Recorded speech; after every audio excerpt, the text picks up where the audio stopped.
ರಕ್ತಚಂದ್ರಗ್ರಹಣದ ಈ ಸಂದರ್ಭದಲ್ಲಿ ಏನೆಲ್ಲ ಬದಲಾವಣೆಗಳಾಗಬಹುದು, ಯಾವೆಲ್ಲ ಪರಿಣಾಮಗಳು ಆಗಬಹುದು ಅನ್ನೋದರ ಜೊತೆಗೆ ಯಾವ ರೀತಿಯಾಗಿ ವಿಪ್ಲವಗಳಾಗುವಂತಹ ಸಾಧ್ಯತೆ ಇದೆ, ರಾಷ್ಟ್ರ ರಾಜಕಾರಣದಲ್ಲಿ ಬದಲಾವಣೆಗಳಾಗುತ್ತಾ, ರಾಜ್ಯ ರಾಜಕಾರಣದಲ್ಲಿ ಏನಾದರೂ ಪರಿಣಾಮಗಳು ಆಗುತ್ತಾ, ನಾಯಕರುಗಳು ಮಹಾನಾಯಕರುಗಳ ಕತೆ ಹೇಗೆ, ಇದುವೇ ಈ ಹೊತ್ತಿನ ವಿಶೇಷ ರಾಜಕೀಯ ವಿಪ್ಲವ.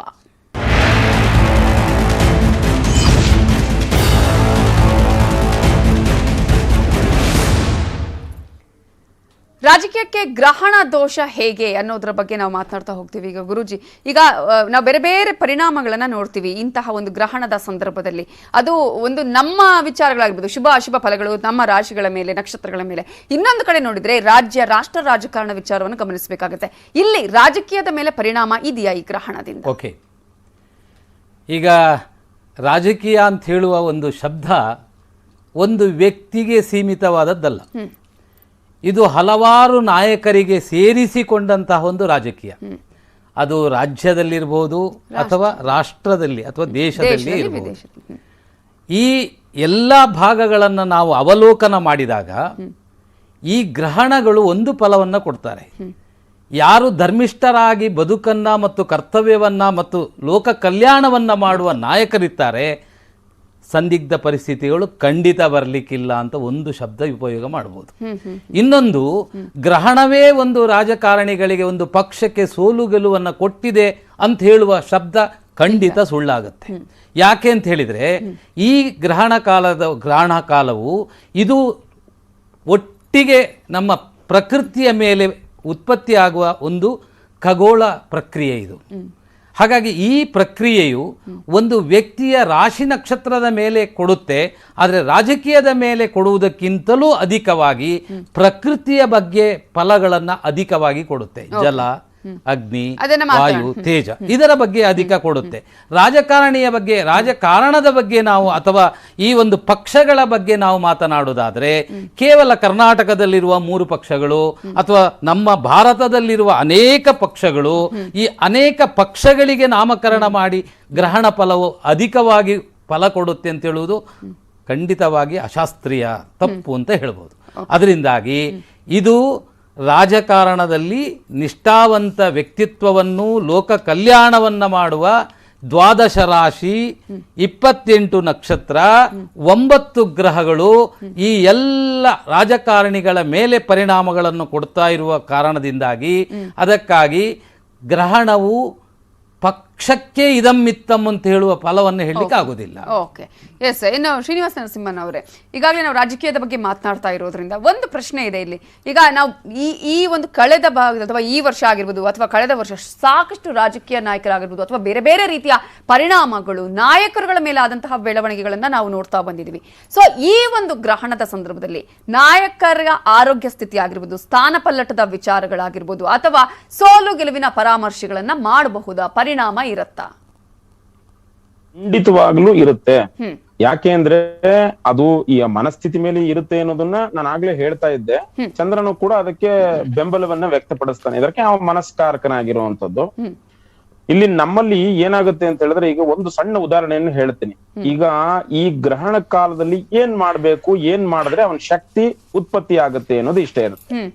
ಒಂದು, ನಾವು ಸ್ನಾನವನ್ನ ಮಾಡಬೇಕು. ಸ್ನಾನ ಹಿತಕರಂ ಅಂತ ಹೇಳಿ, ಆ ಸ್ನಾನದನ್ನ ಹಿತಕರವನ್ನ ತಗೊಂಡು ಸ್ನಾನಂ ಸುಖಕರಂ ಅದನ್ನು ಕೂಡ ತಗೊಂಡು ಅವನು ಧ್ಯಾನವನ್ನ ಮಾಡ್ಬೇಕು. ಧ್ಯಾನವನ್ನ ಮಾಡಿ ದಾನವನ್ನ ಕೊಡ್ಬೇಕು. ಇದು ಶಕ್ತಿಯನ್ನ ಉತ್ಪತ್ತಿ ಮಾಡಿಕೊಡುತ್ತೆ.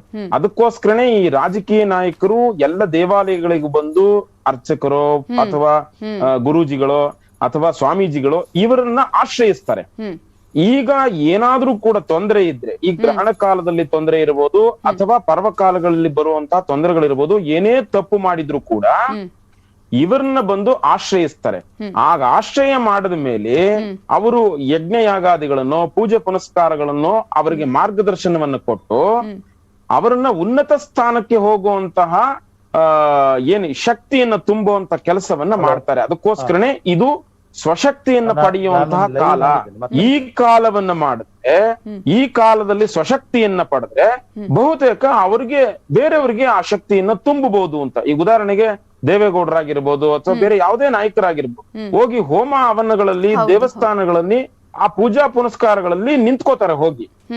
ಈ ಫಲವನ್ನ ಪಡೆದು ಅಂದ್ರೆ ಗ್ರಹಣ ಕಾಲದಲ್ಲಿ ಆತ್ಮ ಶಕ್ತಿಯನ್ನ ಪಡ್ಕೊಂಡು ಸ್ವಾರ್ಥದಲ್ಲಿ ಅವನು ಅಂದ್ರೆ ಸ್ವಾರ್ಥ ಪರಾರ್ಥ ಆರಾಧನೆ ತನ್ನನ್ನ ತಾನು ಸದೃಢಗೊಳಿಸ್ಕೊಂಡು ಅನಂತರ ಈ ಕಾಲಘಟ್ಟಗಳಲ್ಲಿ ಅಂದ್ರೆ ಈ ಗ್ರಹಣ ಆದ ನಂತರವೋ ಅಥವಾ ಪರ್ವಕಾಲಗಳಲ್ಲಿಯೂ ಅವನಿಗೆ ಹೋಮವನ್ನ ಮಾಡಿ ಜಪತಪಗಳನ್ನ ಮಾಡಿ ಮಾರ್ಗದರ್ಶನವನ್ನು ಕೊಟ್ಟು ಅವರನ್ನ ಉನ್ನತ ಸ್ಥಾನಕ್ಕೆ ಹೋಗಬಹುದಾದಂತ ಆಶೀರ್ವಾದವನ್ನು ಮಾಡ್ತಾರೆ. ಅದಕ್ಕೋಸ್ಕರನೇ ಈ ಕಾಲದಲ್ಲಿ ತನ್ನ ಶಕ್ತಿಯನ್ನ ಜಾಸ್ತಿ ಮಾಡ್ಕೋಬೇಕು, ಅದಕ್ಕೋಸ್ಕರನೇ ಇದನ್ನ ಮಾಡ್ತಾರೆ. ಆದ್ರೆ ಈ ರಾಜಕೀಯ ವ್ಯಕ್ತಿಗಳು ಕೂಡ ಈಗ ಯಾರಾದ್ರೂ ಕೂಡ ಆಚರಣೆಗಳಲ್ಲಿ ಇಟ್ಕೊಂಡಿದ್ರೆ ಈ ಗ್ರಹಣ ಕಾಲದನ್ನ ಈಗ ಎಷ್ಟೆಲ್ಲ ಹೇಳ್ಕೋಬಹುದು, ಆದ್ರೂ ಕೂಡ ರಾಜಕೀಯ ಆಚರಣೆಗಳನ್ನ ಇಟ್ಕೊಂಡು ತಾನು ಸ್ಥಾನಮಾನವನ್ನ ಪಡಿಬೇಕು ಅನ್ನೋದಕ್ಕಾಗಿ ಪೂಜೆ ಪುನಸ್ಕಾರಗಳನ್ನ ಮಾಡ್ತಾರೆ. ಪೂಜೆ ಪುನಸ್ಕಾರ ಮಾಡಿರೋರ ಹತ್ರ ಹೋಗಿ ಆಶ್ರಯಿಸ್ತಾರೆ. ಹಾಗಾಗಿ ಬಂದ ದೋಷಗಳು ಕೂಡ ಕಡಿಮೆ ಆಗುತ್ತೆ ಅವ್ರಿಗೆ. ಈಗ ಮಹಾನಾಯಕರಿಗೆ ಈ ತರ ಪ್ರಕೃತಿಯಲ್ಲಿ ವಿಕೋಪ ಆದಾಗ ಅಥವಾ ಪ್ರಕೃತಿಯಲ್ಲಿ ಈ ತರ ಬದಲಾವಣೆಗಳಾದಾಗ ಅನೇಕ ಜನರಿಗೆ ಅದು ಖಂಡಿತವಾಗ್ಲೂ ತೊಂದರೆಯನ್ನ ಕೊಡುತ್ತೆ. ಅದು ಮರಣಕ್ಕೂ ಆಗಬಹುದು, ಅನಾರೋಗ್ಯಕ್ಕೂ ಆಗಬಹುದು, ಅಧಿಕಾರಕ್ಕೂ ಆಗಬಹುದು, ಎಲ್ಲವನ್ನು ಕೂಡ ಒಳಗೊಂಡಿರುತ್ತೆ. ಹಾಗಾಗಿ ಈ ಜಪತಪಗಳನ್ನ ಮಾಡ್ಕೊಳ್ಳಿ, ಇದನ್ನ ಅನುಷ್ಠಾನವಾಗಿ ತಗೊಳ್ಳಿ. ನನ್ನ ರಾಶಿಗೆ ಏನಾಗುತ್ತೆ ಅನ್ನೋ ಕೇಳೋ ಕಾಲ ಅಲ್ಲ ಇದು. ನನ್ನ ರಾಶಿಯನ್ನು ಕೂಡ ಅಂದ್ರೆ ಏನಾದ್ರೂ ತೊಂದರೆ ಇದ್ರೂ ಕೂಡ ಅದನ್ನ ನಿವೃತ್ತಿ ಮಾಡ್ಕೊಳ್ಳೋ ಕಾಲ ಇದು. ಹಾಗಾಗಿ ಇದನ್ನ ಜಪತಪಗಳನ್ನ ಮಾಡ್ಬೇಕು ಅನ್ನೋದಷ್ಟೇ ಅದರ ಮೂಲ ಉದ್ದೇಶ. ದಾನ ಕೊಡಿ ಅಂತ ಹೇಳ್ತೀವಿ. 1 kg ಅಕ್ಕಿ ಕೊಟ್ರೆ ನಿನ್ ಕಡೆಯಿಂದ ನಾ 1 kg ಕೊಟ್ರೆ ಅವನನ್ನ ಸ್ಮರಣೆನೂ ಮಾಡ್ತಾನೆ, ಜೊತೆಗೆ ಇವನಲ್ಲಿ ಜಾಸ್ತಿ ಇದ್ದಾಗ ಅದು ಬೇರೆಯವ್ರಿಗೂ ಕೊಟ್ಟಂಗಾಗತ್ತೆ. ಎಷ್ಟು ಕೊಳಿಸ್ತಾರೆ, 10 ಮೂಟೆ ಅಕ್ಕಿ ಇಟ್ಕೊಂಡು ಏನ್ ಮಾಡ್ತಾನೆ, ಅದನ್ನ ದಾನವಾಗಿ ಕೊಡಿ, ಬೇರೆಯವ್ರಿಗೆ ಕೊಟ್ಟು ಊಟ ಮಾಡ್ಲಿ ಅನ್ನೋದನ್ನ ಹೇಳ್ತಾರೆ. ಸರ್ವೇ ಸಾಧಾರಣವಾಗಿ ನೀ ದಾನ ಮಾಡು, ಜಪ ಮಾಡು, ಸ್ನಾನ ಮಾಡುದು, ನಿನ್ನ ಯಾವ ತೊಂದರೆ ಇದನ್ನ. ಈಗ ಪ್ರಗತಿಪರರು ಹೇಳ್ತಾರೆ ನೀವು ಊಟ ಮಾಡ್ಬೇಡಿ, ನಾವ್ ಮಾಡ್ಬೇಡಿ ಅಂತ ಹೇಳಲೇ ಇಲ್ವಲ್ಲ. ಊಟ ಮಾಡಿ. ನೀವು 4 ಜನಕ್ಕೆ ಹಣ್ಣುಗಳನ್ನ ತಂದು ಒಬ್ರು ಆ ಟೌನ್ ಹಾಲ್ ಮುಂದೆ ಹಣ್ಣುಗಳನ್ನ ಕೊಡ್ತಾರೆ ಅಂದ್ರೆ ಕೊಡಿ, ಅದು ಒಬ್ಬ ದಾನ ತಾನೆ, ಅದನ್ನು ಕೊಡಿ. ಯಾರು ಬೇಡ ಅಂತಾರೆ? ಯಾರಿಗೆ ಶಕ್ತಿ ಇರುತ್ತೋ ಅವರು ಆ ಪ್ರಸಾದವನ್ನು ಆ ಫಲಗಳನ್ನ ತಗೋತಾರೆ. ಎಸ್ ನಿಜ. ಹಾಗಾಗಿ ಪ್ರಕಾಶಮಣ್ಣ ಅವರೇ, ಇದೇ ವಿಚಾರವನ್ನು ಇಟ್ಕೊಂಡು ಮಾತನಾಡೋದಾದ್ರೆ ಈಗ ಒಂದಷ್ಟು ನಾವು ಗಮನಿಸ್ತೀವಿ, ಈಗ ಜ್ಯೋತಿಷಾಸ್ತ್ರದಲ್ಲಿ ಅಥವಾ ಬೇರೆ ಬೇರೆ ರೀತಿಯಾಗಿ ನಿಮ್ಗೆ ಗೊತ್ತಾಗತ್ತೆ ಅಥವಾ ತಿಳಿಯತ್ತೆ ಅಂತ ಹೇಳಿ, ಇಂತಹ ಸಮಯದಲ್ಲಿ ರಾಜಕೀಯ ವಿಪ್ಲವಗಳಾಗತ್ತಾ ಅಥವಾ ಸ್ಥಿತ್ಯಂತರಗಳಾಗತ್ತಾ ರಾಜ್ಯ ರಾಜಕೀಯ ರಾಷ್ಟ್ರ ರಾಜಕಾರಣದ ಬಗ್ಗೆ ಹೇಳೋದಾದ್ರೆ? ಅಲ್ಲ, ಈಗ ಗ್ರಹಣದ ಪರಿಣಾಮ ಎಲ್ರಿಗೂ ಬೀಳ್ತದೆ. ಮನುಷ್ಯ ಎಲ್ಲ ಪ್ರಜೆ ಓಟು ಕೊಟ್ಟವರಿಗೆ ಬೀಳ್ತದೆ, ಆಡಳಿತ ಮಾಡುವವರಿಗೂ ಬೀಳ್ತದೆ. ನಾವು ಇಲ್ಲಿ ಗಮನಿಸ್ತಾ ಇರ್ತೇವೆ ಈ ಸೋತವರು ಹೇಗೆ ಗೆದ್ದವರು ಹೇಗೆ ಅಂತೇಳಿ. ಬಹುಶಃ ಕರ್ನಾಟಕದ ರಾಜಕೀಯದಲ್ಲಿ ಅಂತ ಅಗ್ರೆಸಿವ್ ಮೋಡ್ ಕಾಣ್ತಾ ಇಲ್ಲ.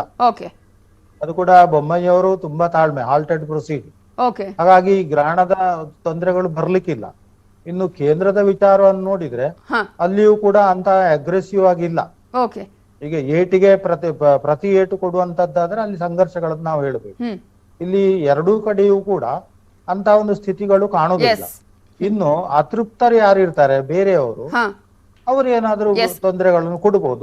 ವಿಸ್ತಾರವಾಗಿ ಬಗ್ಗೆ ಮಾತನಾಡಬೇಕಾಗತ್ತೆ ಗುರುಜಿ, ನಾನು ಮಾತನಾಡಿಸ್ತೀನಿ. ರಾಜ್ಯ